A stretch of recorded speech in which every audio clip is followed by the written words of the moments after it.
के घात 3 है, कौन सा पाठ है ये? तीसरा पाठ है। और पाठ का नाम क्या है? घर की याद। और इसके कवि कौन है? भवानी प्रसाद मिश्र। और इनका जन्म कब हुआ?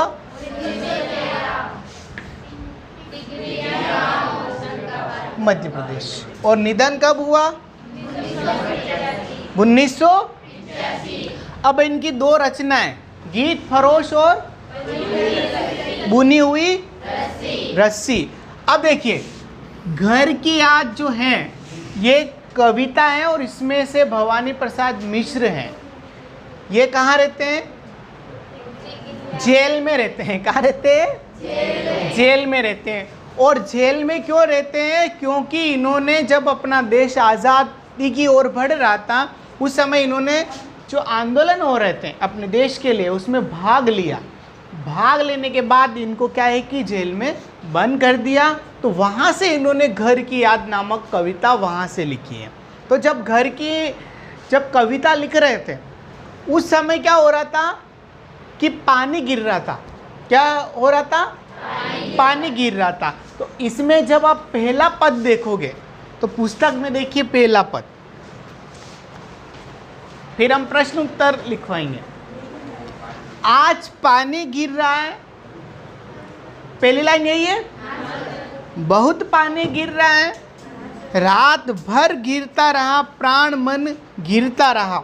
बहुत पानी गिरता रहा, घर नज़र में तीर रहा, घर की मुझसे दूर है जो, घर की खुशी का पूर है जो। यानी आज पानी गिर रहा है, यानी जब ये कविता लिख रहे थे तो उस समय पानी गिर रहा था और पानी गिरते समय इनके मन में घर की याद आ रही थी। क्यों आ रही थी घर की याद? क्योंकि इनको पता था कि इनकी जो बहन है, प्यारी बहन है, प्यारी बहना है, प्यारी सिस्टर है, वो घर पर आएगी और उनकी कलाई पर क्या बांधेगी? राखी बांधेगी। और राखी बांधते समय सभी भाई मौजूद होंगे, पर कौन सा भाई मौजूद नहीं होगा? भवानी प्रसाद मिश्र मौजूद नहीं होंगे, वो दिखाई नहीं देंगे। जब ये दिखाई नहीं देंगे तो उनकी बहन को भी उनकी याद आएगी कि मेरा भाई कहाँ है। तो ये बातें इनके मन में क्या हो रही थी? चल रही थी।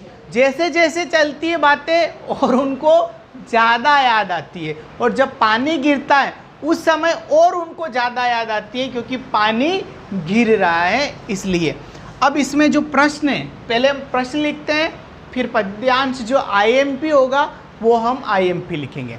अब भवानी प्रसाद मिश्र किस बात के कवि हैं?